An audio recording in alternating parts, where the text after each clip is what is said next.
Hi guys, welcome to my channel. Welcome back to my channel. If this is your first time, you are welcome. My name is Rosemary. I am the Black Scribbler, and on this channel we talk about self-help, motivation, inspiration, sprinkle of poetry.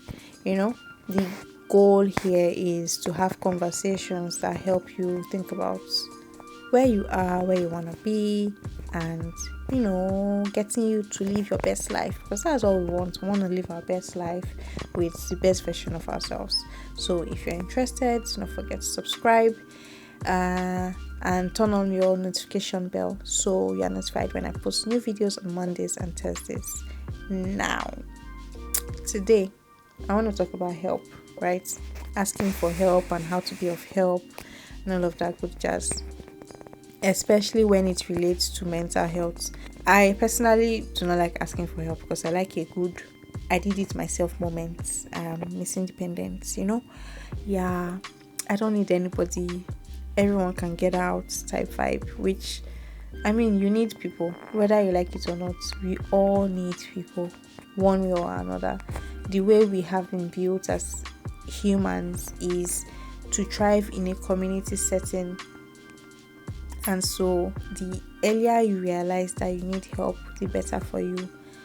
A big part of asking for help is actually realizing that you need help. You're struggling, you've been struggling for a while and it's not working. So what do you think? You need to ask someone, you need to find someone that can help you or you think can help you, and then go from there, right? So in accepting you need help, you are more receptive to said help. The next point would be to figure out what you need help with. It's very easy when you are overwhelmed to just be like, nothing is working. Okay, what can I help you with? And you're like, I don't know what, like everything is just a mess. What is everything? What is a mess?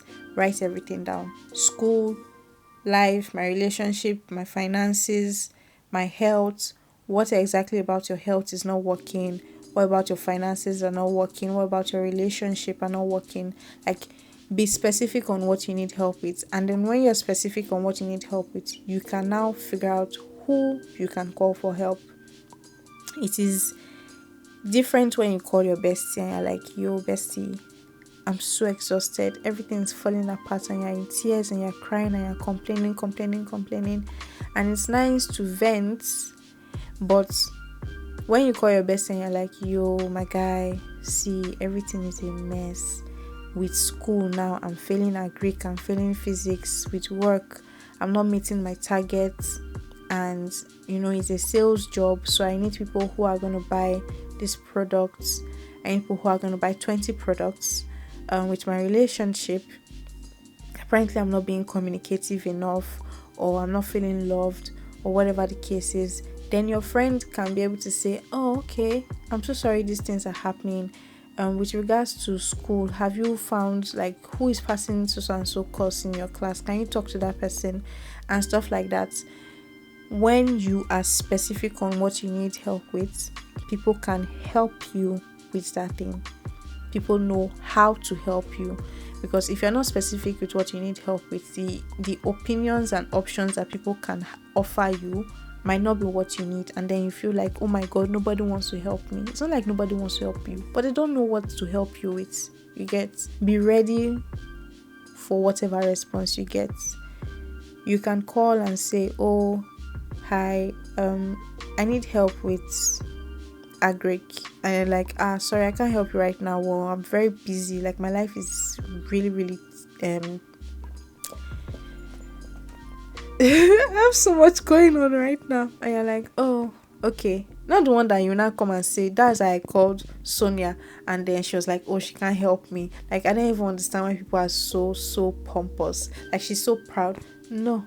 Hello dear, the way you are having difficulties, the way the other person is having difficulty. So it's possible the time you called them, they were not in the space to help you. Some people might be like, oh, I can't help you right now, but XYZ can help you. Some people might be like, I can't help you right now, but in 2 days time, I'll be ready to help you. It's fine. It's what people can offer that they offer. You understand? So be open to whatever response you get and do not hold it against anybody. So you have a friend who is struggling, right? And you feel like, I want to help this person, but I don't know how to be of help to this person. What can I do? First things first is ask them how they are, but not in the cliche, how are you? I'm fine. Are you sure? Yeah, I'm okay. Not like that. Like, oh, how's work? I've seen that you've not been like as upbeat as you usually are. Are you okay? I'm thinking about you. I'm free next week if you want to catch up.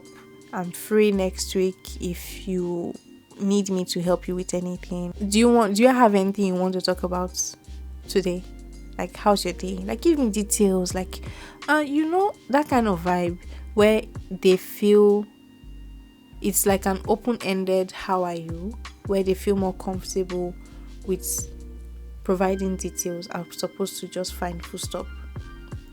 Next thing you can do is try as much as possible to make sure that your friends are not isolating themselves. When I was in uni, I used to isolate a lot. I still isolate a lot. But I had this one friend who always somehow made sure I came out of the house. And when she was dragging me out of the house, it was not even in you stay at home too much, come outside type of vibe. It was more like, oh, Rosemary, please, I need your help with something.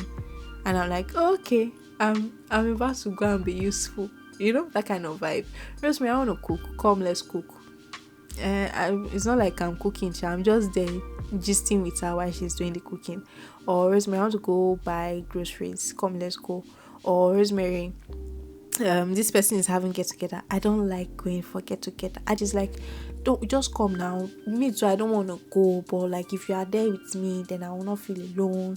And I'm like, okay, we are fine. Let's go, but we'll not stay long. Go, So I felt like I was helping her out, but in reality, she was helping me out. When you make your friends and loved ones feel like I'm here for you, but I'm not lording it over you. Like, yeah, so I'm here to help you out. Your life is a mess and my life is like all together, so I'm gonna help you. Kind of vibe. Before I forget, most importantly, when you're asking for help, try to seek professional help. And when your friend is asking for help or you see they are not doing well, try to direct them to professional help. There is a stigma associated with getting professional help, and it shouldn't be that way. When you have cancer, when you have heart problem, you don't feel ashamed to see a cardiologist. You don't feel ashamed to see an oncologist. But all of a sudden, when your mind is not all right, it is a shameful thing to see a psychiatrist or a psychologist. I don't get it. I don't understand why we've made it so. But please seek professional help. That's literally what they went to school to learn how to be of help to you. Yes, it's a bit difficult finding the right psychiatrist or therapist for yourself, and I also understand that it's a bit it's one of those services that can be termed as a luxury service, because not everyone has access to therapy. But if you have access to therapy, please, I beg of you, go to therapy.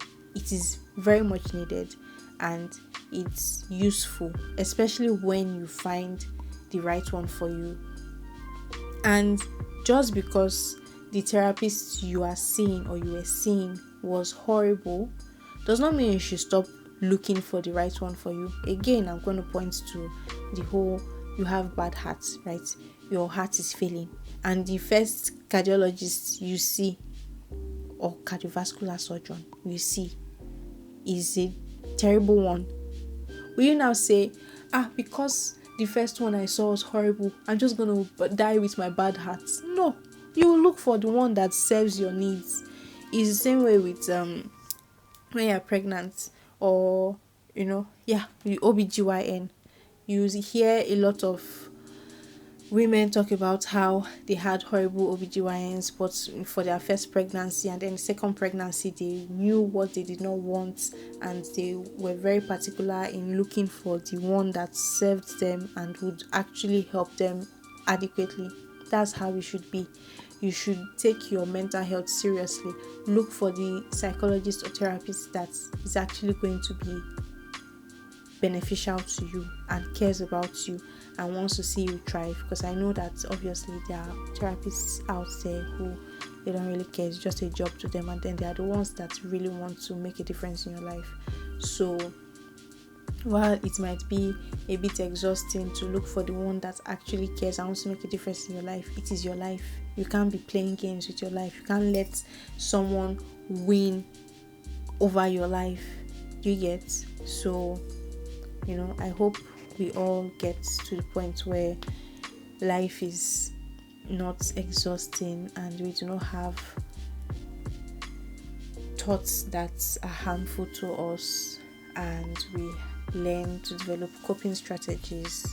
And overall, I just want us to all be there for people around us, your loved ones, your friends and family. And yeah, do not forget to like, share, subscribe. And you are loved, you are beautiful, you are amazing, you are needed and wanted here. You have a purpose, and you are an amazing bowl of spicy jollof rice. Bye guys.